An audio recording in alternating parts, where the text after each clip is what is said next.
Hey, this is Whiskey Tango 586 here today with another unusual lock, and this is an on-tune uh, lock from Taiwan. This lock has a very unique key. It's been described as a spool bead, and what we'll see here is across the top of the key are 5 dimple pins. I guess they're all technically dimple pins. There are 2 rows that also engage with the quote unquote spool beads, and those are both basically dimple pins with kind of a rounded tip. And the 2 rows that we see here are, as we can kind of get a glimpse here, at about 4 o'clock, there's a row of 4 pins kind of engaging rows 2 through 5, and at kind of 9 o'clock in the keyway, there are 3 pins engaging 2, 3, and 4. So I need to explain something before I go any further.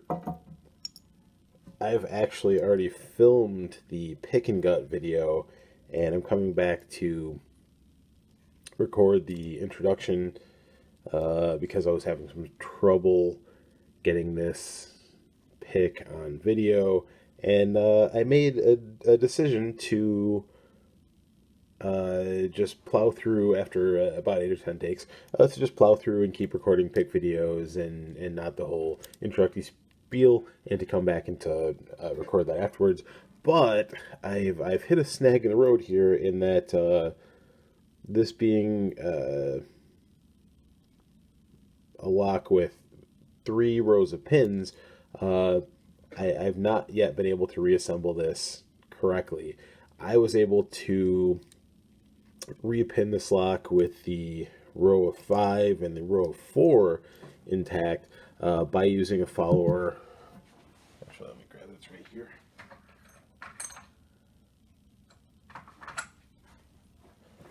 By using this follower and pinning 1 row kind of in here and 1 row across here, and those actually kind of were suited to different depths, and I was able to work those through.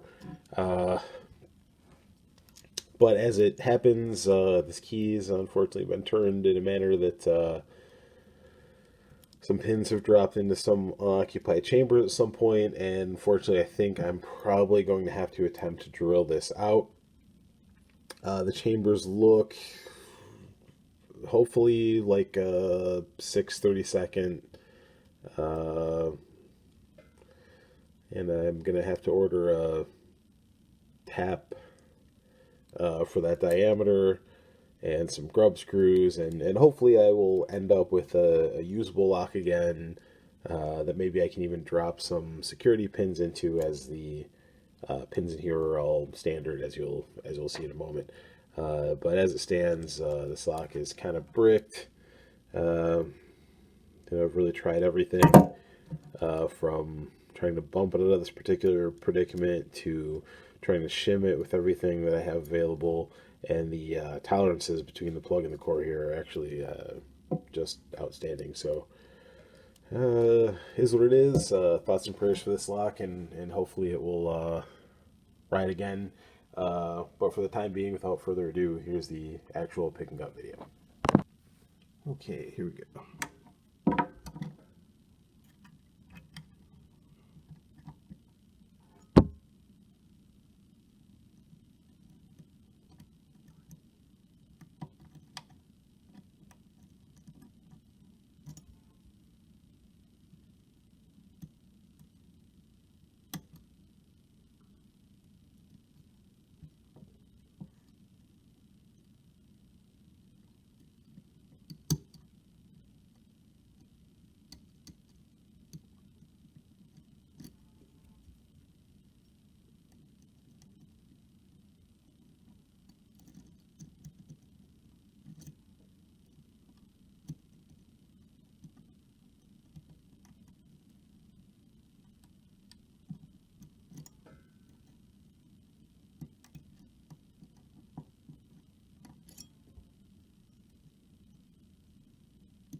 A little bit of rotation there.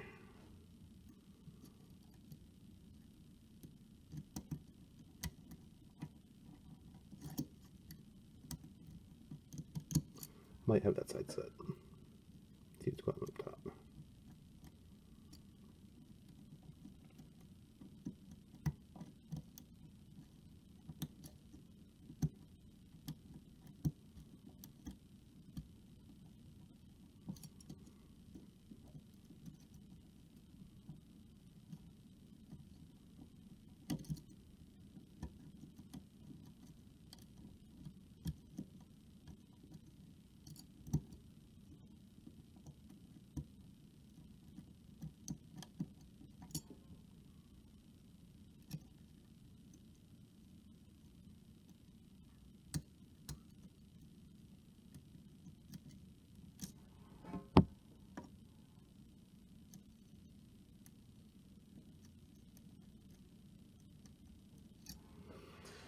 There's no real technique here, I'm just feeling around for binders.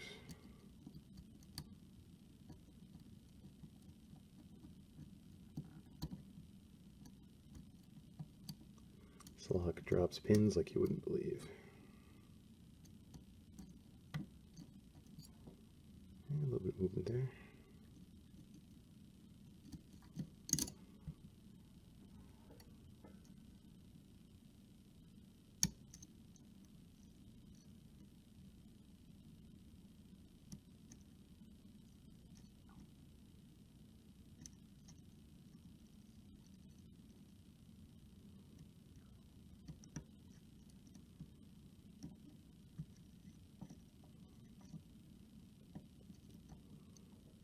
Can't really tell whether those three are binding or not.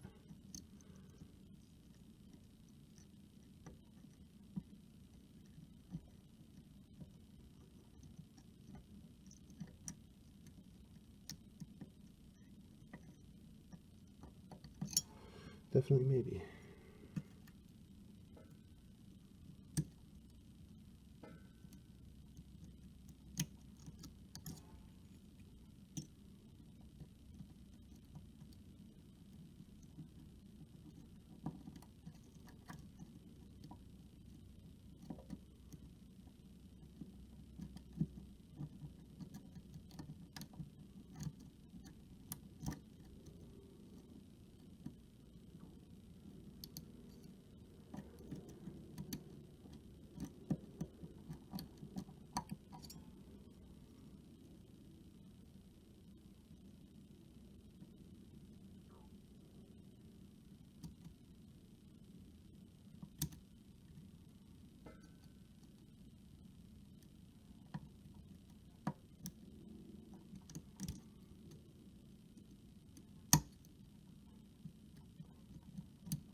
Ooh.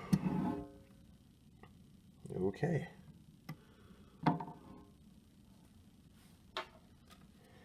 We're open. So let's lock it back up. And reset for the cut, I guess.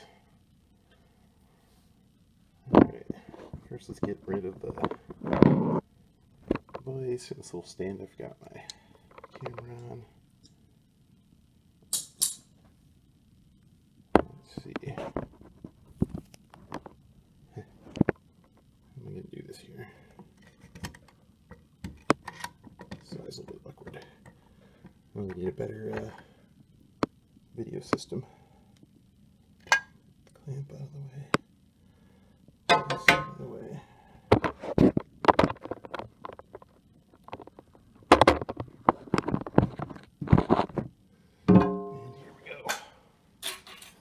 Oh, this is honestly a bit terrifying. I've not gutted this lot before, so I'm not real sure what's going to happen. But I'm going to do my best. So, first let's take this little collar off the back.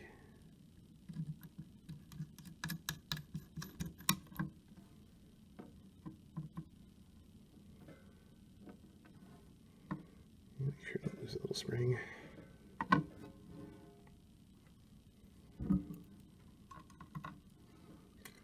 of set this over here because got a lot of pins coming out. Okay, so I do have a working key, and my plan here is to turn about so.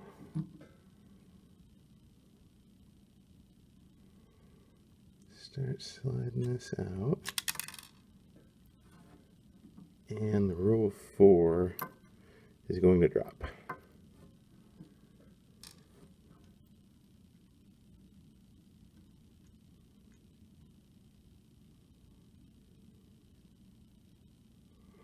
Alright, that was actually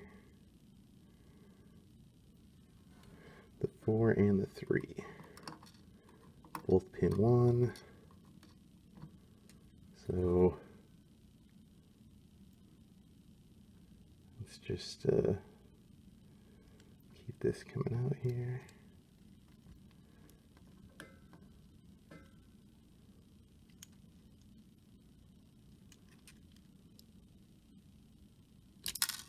Jeez.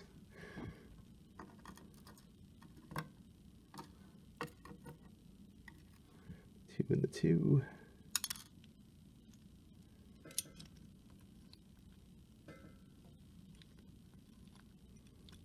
I got something going on in the core here. That's not good. I think that's 3 of 4. Oop, and here comes 3 of 3.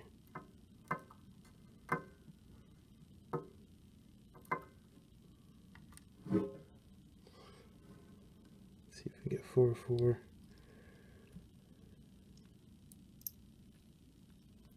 There's something bad going on in the core here. Alright. 4 of 4. Just gonna pull this out and God only knows what's gonna happen. Alright, set the plug down over here. With our 5 keys still in there. We got a bunch of stuff going on in here. Okay, oh boy. Oh boy. Alright, we pretty much scattered the core.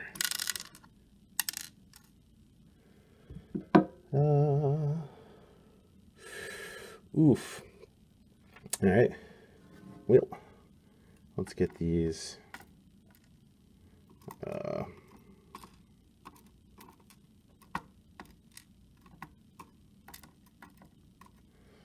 last 7 key pins out, I guess, and let's see what we can do.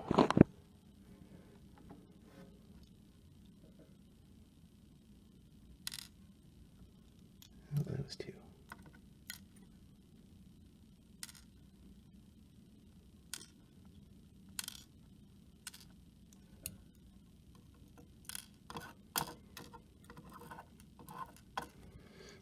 Alright, so our plug is clean. Oh, gosh.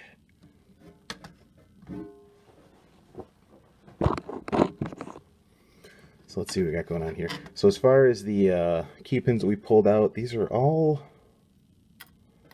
they look like little T-pins, and I'll zoom in a minute here. Let me try and sort this area somewhat. So we should have 12 driver pins here. Let's see what we got. I guess we'll try and sort them by length and see if they correspond to 3 rows at all. Got a ball bearing. fun.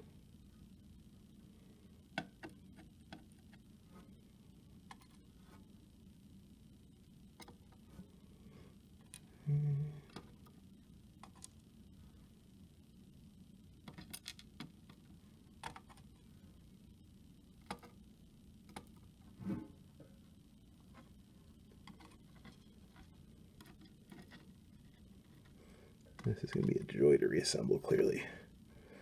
So the ball bearing actually is just drill protection, which makes a lot of sense because this lock is described in the packaging as a 13-pin lock. However, there's only 12 pins that protrude into the core. Now there is actually an additional hole that's obviously been drilled through, but on very careful examination, there's nothing actually going on there. So if we can find one more spring here, we've got the whole thing out. There she is. And yeah, let's take a look at what we got here. First, let's try and get a little close up of this core. Maybe another light will help.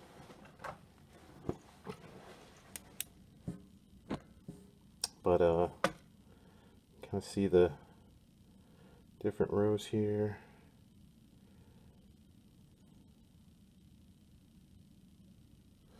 And you can see what I'm talking about here. So here's your 4, here's your 5, this is the goofy little 1, and I don't know if that's where the drill protection is or what. It looks like there might be a grub screw kind of poking through there or what, I don't know.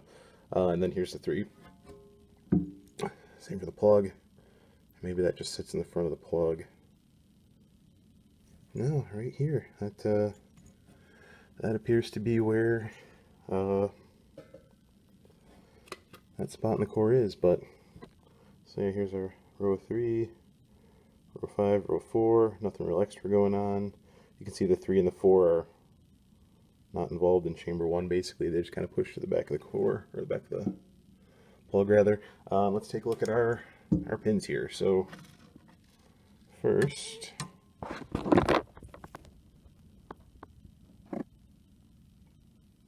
these are our driver pins, and they are all identical. They are all standard. They are all the same length, and the springs look the same. Looks like I may have to replace one of those springs. Oof. And our key pins. I'm trying to capture the shape here, so every single one of them has this weird taper.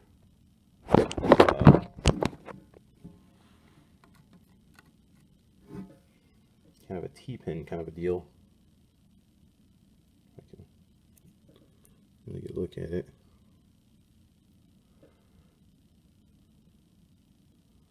So they are a little bit goofy to set. You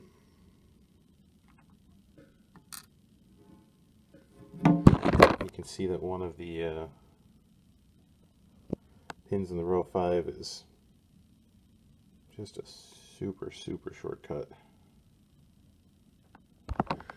So there we have it. That's the contents of the Ontune.